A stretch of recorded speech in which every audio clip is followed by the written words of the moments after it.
घर में बच्चे गलत करते हैं तो माता पिता ध्यान नहीं देते। आत्मदेव ने और धुंधली देवी ने पहले ध्यान नहीं दिया। ध्यान कब दिया जाता है? बोले जब पड़ोसी आकर के बताए कि आपका बेटा बिगड़ रहा है। घर में तो कुछ भी है, कोई दिक्कत नहीं, अपने लाड़ प्यार में बच्चों को बिगाड़ लेते हैं, संस्कार नहीं देते। माँ यशोदा जब अपने पुत्र कन्हैया को, तीनों लोगों का ठाकुर है वो भगवान जब बालक बन के आए, उसमें कौन कमी थी? कोई कमी नहीं थी। लेकिन फिर भी अगर थोड़ी सी भी गलती करते तो उस भगवान को भी मैया यशोदा की लाठी खानी पड़ी, उसको भी माँ ने डांटा मारा अगर जरूरत पड़ी तो समय समय से प्यार के साथ साथ मार के साथ साथ संस्कार भी जरूरी है। मार भी दो बच्चों को, प्यार भी दो और संस्कार भी दो।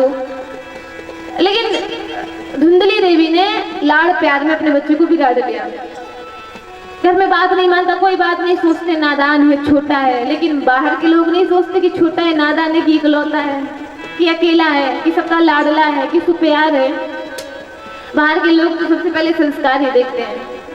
बोले व्यक्ति के संस्कार उसके पूरे जीवन शैली के बारे में बता देते, उसके संस्कारों को देख करके इसका परिवार कैसा है, इसका व्यक्तित्व कैसा है, इसका रिश्ता कैसा है, इसका व्यवहार कैसा है। एक बार के व्यक्ति के जो संस्कार, उसकी जो संस्कृति होती है, उससे पता चल जाता है।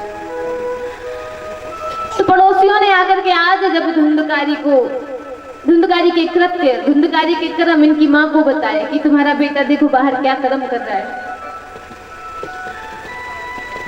तब पिताजी ने समझाया कि बेटा अब सुधर जा।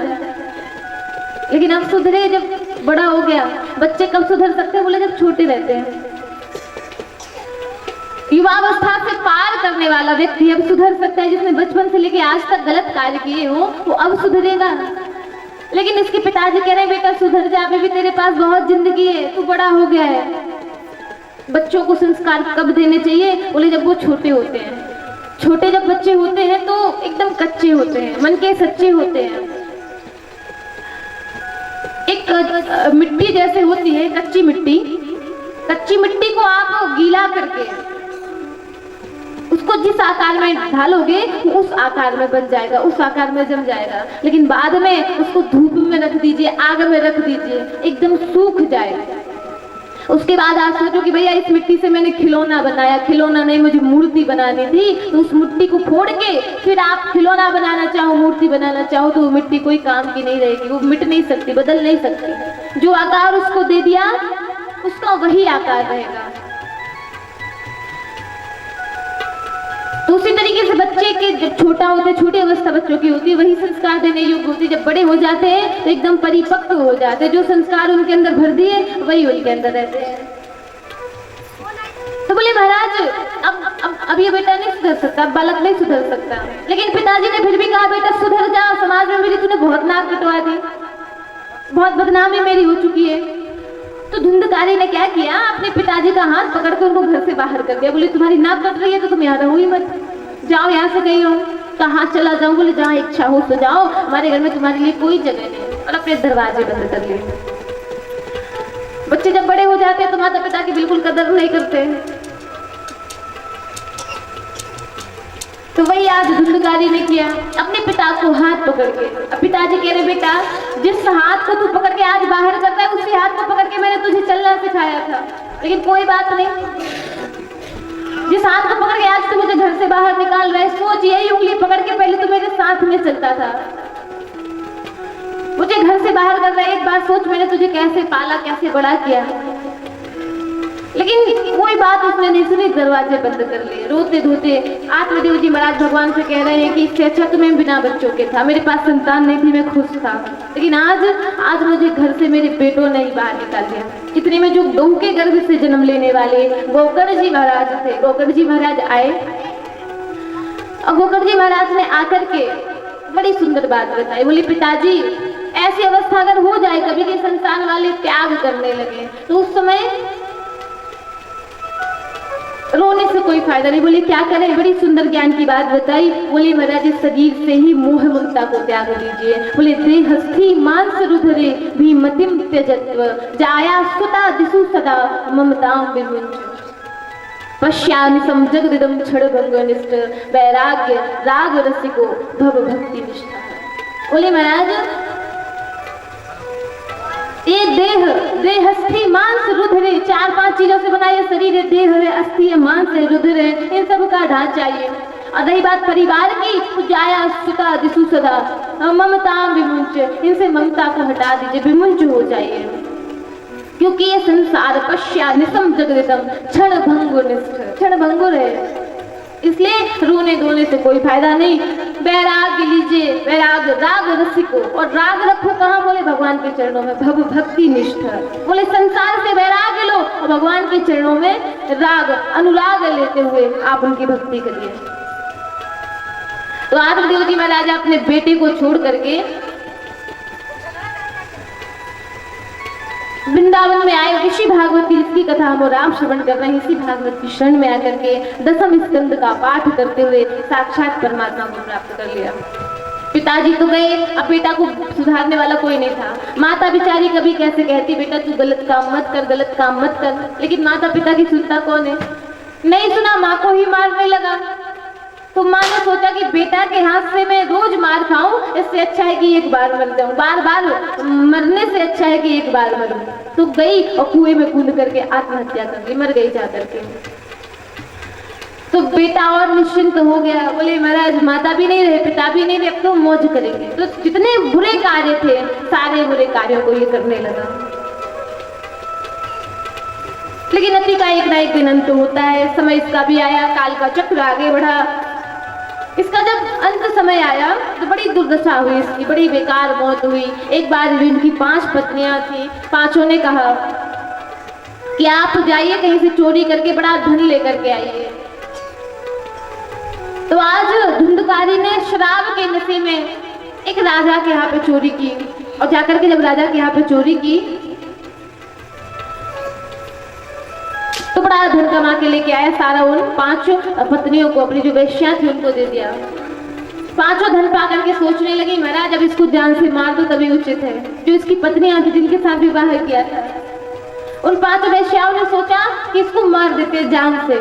तब तप्तांगार समूहाश तन मुखे ही विचिच्छुभु अग्नि ज्वाला दी दुखे न व्याकुलु निधनम गतः। मार दिया उसको तपते हुए अंगारों से, मर गया धुंधकारी। जिंदगी भर पाप की। नारद जी अब कथा श्रवण बड़े भाव से कर रहे हैं। बोले महाराज ऐसा व्यक्ति जिसने जिंदगी भर पाप किया, मरने के बाद क्या बना? तो सनकादिक ऋषियों ने कहा इतने गलत काम करने के बाद वो व्यक्ति मरने के बाद प्रेत बना। नारद जी तो बीड़ा बजा के हंसने लगे, बोले आप तो कह रहे थे कि उद्धार हो जाता है, ये तो ऐसे गलत काम करने के बाद प्रेत बना। और महाराज प्रेत की योनि सबसे खतरनाक होती है, सबसे कष्टदायी होती है। व्यक्ति जैसे कर्म इस जीवन में करता है, उन्हीं कर्मों के अनुसार व्यक्ति के आगे के जो योनियां हैं वो बनती है कि 84 लाख योनियों में किस योनि में वो जन्म लेके आएगा, और जो कर्म का दंड है वो किस योनि में भोगेगा। तो महाराज मरने के बाद में इसको एक प्रेत योनि मिली, और प्रेत का शरीर बिल्कुल छोटा सा होता है, मानवों के जैसे उसका आकार होता है। लेकिन महाराज उसको ना खाने की व्यवस्था होती है ना पीने की, मुख में छेद ही नहीं होता, छोटे से मुख में सुई की नोक के बराबर छेद होता है। अब उसमें से कितना खा पाओगे, कितना पी पाओगे? भूख भी लगती है, प्यास भी लगती है, रहने को स्थान नहीं। इंसान का शरीर मिट्टी प्रधान होता है, पार्थिव होता है। हमारा जो शरीर है, हम सब कहते हैं ना कि मिट्टी का शरीर है, मिट्टी का शरीर है। तो 5 तत्वों में मिट्टी प्रधान होती है। वैसे तो क्षिति जल पावक गगन समीरा पंच रचित यह अधम शरीरा, 5 तत्वों से मिलके बना है। लेकिन प्रधानता अगर बताई गई है तो वो बताई गई है मिट्टी की। पार्थिव शरीर है, मिट्टी का शरीर हम लोगों का। और जो प्रेत का शरीर होता है वो होता है वायु का, वायु प्रधान होता है। प्रेत भूत प्रेत ज्यादा कहीं एक जगह ठहर नहीं सकते, हवा में उड़ते रहते हैं, कहीं हवा चली तो उड़ जाएंगे। तो महाराज कभी इधर कभी उधर उड़ता फिरता भटकता फिरता, न खाने की व्यवस्था न पीने की व्यवस्था, बड़ा परेशान था। अपने कर्मों को याद कर रहा कि काश मैंने अच्छे कर्म किए होते इस मानव योनि में। सोचता था कि कुछ नहीं होगा। इंसान सोचता है कि मरने के बाद का क्या सोचना, लेकिन एक बड़ी अच्छी बात है, बोले मरता कौन है? आत्मा हमारे शरीर में जब तक है, जो बोल रहा है वो आत्मा है, जो देख रहा है वो आत्मा है। ये शरीर तो देखता नहीं। आत्मा जब शरीर से निकल जाएगी, शव पड़ा रह जाएगा, इसमें लोग आग लगा देंगे। रही बात आत्मा की, बोले आत्मा तो जैसे ही अमर है, आत्मा कभी मर ही नहीं सकती। शरीर था, छूट गया, तो कष्ट किसको होता है? शरीर को कष्ट होता नहीं, आत्मा परमात्मा से जुड़ी है, तो ये सुख दुख भोगने वाला होता कौन है? मरने के बाद शरीर को कितना भी मारो, कष्ट होता है? रोएगा शरीर? नहीं। तो फिर कहेंगे कि आत्मा इसके अंदर है तो आत्मा रोती है। आत्मा तो पवित्र है, आत्मा कभी रो ही नहीं सकती, आत्मा सुख दुख से परे होती है। फिर रोने वाला कौन होता है? तो बोले रोने वाला होता है मन, दुख भोगने वाला होता है मन। तो महाराज हम सोचते हैं कि मर जाएंगे तो क्या होगा, मरने के बाद में आत्मा निकल जाती है, लेकिन ये जो मन है, जिस जैसे कर्म इसने किए हैं, ये सब चिंतन, सब याद रखता है वो परमात्मा। और जब ये शरीर से हमारे प्राण निकलते हैं तो उस समय केवल शरीर ही हमारे पास में नहीं रहता और सब कुछ होता है। भावनाएं भी हमारी वही होती है, बातचीत करने का तरीका भी वही होता है, देखने का तरीका भी वही होता है, सारे संसार को देखते हैं, सारे संसार से बात करते हैं, लेकिन हमारी ये दुर्दशा होती है कि हमारी शब्द सुनने वाला कोई नहीं होता। कोई हमारे लिए हमारे मर जाने पर रोता है तो हम उसको संतावना देते, भैया तू चुप हो जाए, एक बार मुझे देख ले, लेकिन ना हम किसी को सुना सकते हैं, ना किसी को हम दिख सकते हैं, बस तड़पते रहते हैं, परेशान रहते हैं, अपने ही शरीर को मरा हुआ देखते हैं। तो सोचो अपनी हालत कैसी होती होगी। हालत ऐसी होती है उस समय, जैसे मान लीजिए कोई व्यक्ति आपसे कुछ कहना चाह रहा है, लेकिन उसके मुंह पे आपने कपड़ा बांध दिया हो। कुछ व्यक्ति आपसे अपनी बात बताना चाह रहा हो, लेकिन आप सुन नहीं सकते, वो बोल नहीं सकता, बोलने की उसकी हिम्मत ना हो। जैसा सपने में हमारे साथ में होता है। सपना तो सब देखते हैं, कभी कभी सपने में ऐसा होता है कि बड़ा कष्ट हमारे लिए होता है, लेकिन हम किसी से बोल नहीं पाते, किसी को समझा नहीं पाते, किसी को सुना नहीं पाते, और अचानक से हमारी नींद टूट जाती है। तब हमें होश आता है कि महाराज हम तो सपना देख रहे थे। उसी तरीके से हकीकत में जब हमारे शरीर से प्राण निकलते हैं तब भी ऐसा ही होता है। इन सारे कष्टों को भोगने के बाद आज जो प्रेत बना धुंधकारी बड़ा परेशान है, बोले बड़े गलत कार्य जीवन भर किए तो ये प्रेत योनि प्राप्त हुई, लेकिन अब इससे मुक्ति कैसे मिलेगी? प्रेत योनि में ऐसा कौन काम किया जाए जिससे कर्म के बंधनों से मुक्ति पा सके? कभी इधर भटकता, कभी उधर भटकता, एक दिन पहुंच गया अपने भैया के पास, गोकर्ण के पास। गोकर्ण जी ने जैसे ही देखा कि कोई भूत प्रेत परेशान कर रहा है तो अंजलि में जल लेके उसके ऊपर तुरंत छोड़ा, और जो छोड़ा तो साकार रूप धारण करके धुंधकारी कहता है, भैया अहम भ्राता तुद्योष्मि धुंधकारी ती नाम बता, मैं आपका भाई हूँ धुंधकारी नाम का। तो गोकर्ण जी बोले, भैया मैंने गया जी में जाकर के तुम्हारा श्राद्ध किया, गया में जाकर के तुम्हारा श्राद्ध किया, और कहते हैं कि गया में जिसका श्राद्ध कर दिया जाता है उसको मुक्ति मिल जाती है, उसको फिर श्राद्ध करने की भी आवश्यकता नहीं रहती। जो पितृपक्ष होते हैं उनमें भी अगर उनकी श्राद्ध ना करो तो कोई बात नहीं। अगर गया जी में जाके आपने पिंड दान कर दिया, क्योंकि गया जी को वरदान है, तो महाराज धुंधकारी बोला, भैया गया श्राद्ध सत्यनापि मुक्तर्मेना भविष्यति। बोले एक नहीं 100 बार भी जाके आप श्राद्ध करोगे गया में तो भी मेरा उद्धार नहीं हो सकता। बोले क्यों, इतने बड़े पापी हो तुम? बोले नहीं, पापी इतना बड़ा नहीं हूँ कि गया जी में श्राद्ध हो सके। तो फिर आपको मुक्ति क्यों नहीं मिल सकती? बोले वो इसलिए नहीं मिल सकती क्योंकि मेरे कुल खानदान का कोई पता नहीं। जिसको मेरा माँ बाप कहा जाता है उन्होंने तो मुझे खरीदा था, जिस धुंधली को मेरी माँ कहा जाता है वो पैसे दे करके किसी और से मुझे खरीद के लेकर के आई थी। जब मेरे कुल खानदान को पहले ही मिटा दिया गया, मेरे नाम को मिटा दिया गया, मेरे वंश को मिटा दिया गया, तो मैं कैसे, मुझे मुक्ति मिल सकती है? तो ऐसी कोई तरीका हो मुक्ति का जो परिवार से हटके हो, वंश से हटके हो, नाम कुल खानदान से हट करके हो, ऐसी कोई मुक्ति का उपाय बताइए। बोले ऐसी मुक्ति का तो कोई उपाय नहीं पता। तब बोले पता तो करना पड़ेगा, नहीं तो ऐसे भूत बना मैं कब तक, प्रेत बना कब तक घूमता रहूंगा। उन्होंने बताया श्रीमद् भागवत महापुराण की कथा साप्ताहिक आप अपने भाई को श्रवण कराइए, उसका उद्धार हो जाएगा। गोकर्ण जी ने कथा प्रारंभ की, धुंधकारी को बुलाया, लेकिन धुंधकारी प्रेत रूप में था, इसका जो शरीर था वो वायु प्रधान था, प्रेत का था। अब इंसान बैठ जाते हैं जैसे तैसे, लेकिन प्रेतों को कोई बिठा सकता है कथा में?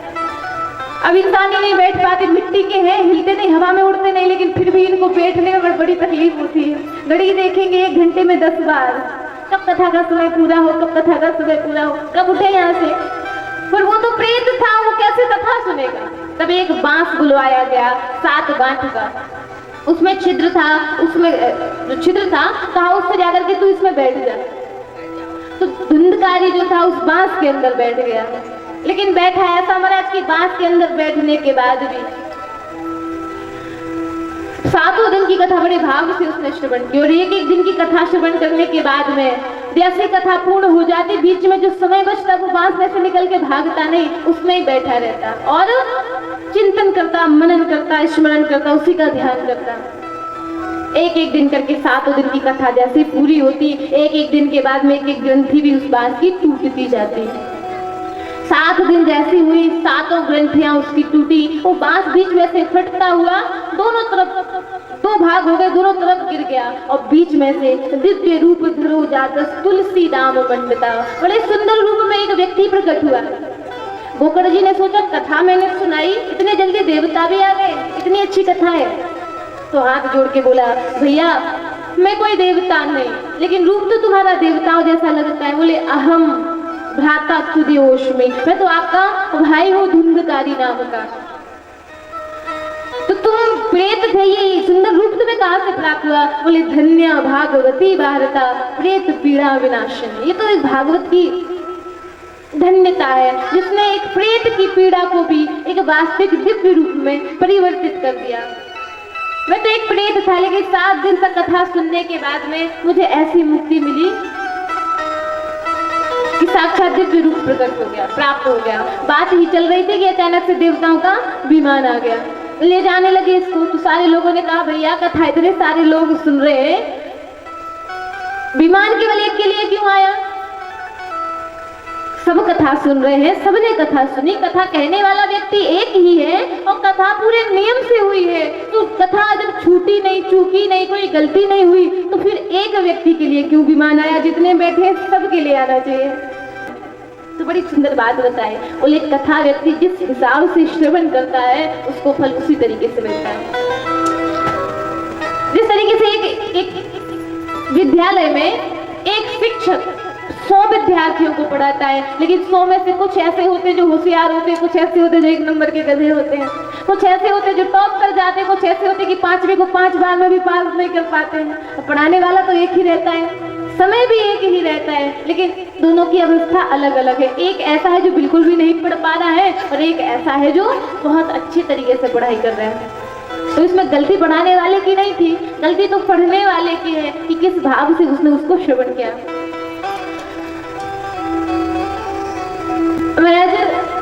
रामचरितमानस का बड़ा सुंदर भाग है कि कथा काकभूषुंड जी ने श्रवण कराई थी। और काकभूषुंड जी जब कथा श्रवण करा रहे थे तो परमहंसों ने कथा श्रवण की। हंस कैसे कहते हैं? बोले, जो दूध को दूध और पानी का पानी कर दे। हंस वो सामर्थ्यता रखता है जो नीर और क्षीर दोनों को अलग अलग कर दे। तो सुनाने वाले कौन थे? बोले, काकभूषुंड जी। काक मतलब कौआ। तो भले कौआ कथा श्रवण करा रहा हो, लेकिन सुनने वाला हंस होना चाहिए। जो आपको जरूरत है वो स्वीकार करो, जो जरूरत ना हो उसको स्वीकार ना करो। जो आपके लिए, आपके जीवन के लिए उचित बैठता है उसको आप स्वीकार करिए, चाहे कथा करने वाला कौआ ही क्यों ना हो। कहने का भाव है। तो महाराज ये श्रोता के ऊपर डिपेंड होता है कि वो किस तरीके से कथा श्रवण करता है। जिस भाव से वो कथा श्रवण करेगा, रस और फल उसको उसी तरीके से प्राप्त होगा। तो शिष्ट गोकर्ण जी महाराज ने जब धुंधकारी को कथा श्रवण कराई तो धुंधकारी को मुक्ति मिल गई और किसी को मुक्ति नहीं मिली। सबने प्रसाद लिया, सबको प्रसाद मिला, सबने प्रसाद खाया, लेकिन एक ऐसे ही थे धुंधकारी जी महाराज जो प्रेत होने के बाद में, मानो तो ठीक ठाक, प्रेत होने के बाद में भी अपने कर्मों को इन्होंने धन्य बना लिया, कर्मों को सफल बना लिया, इनके कर्म सुधर गए।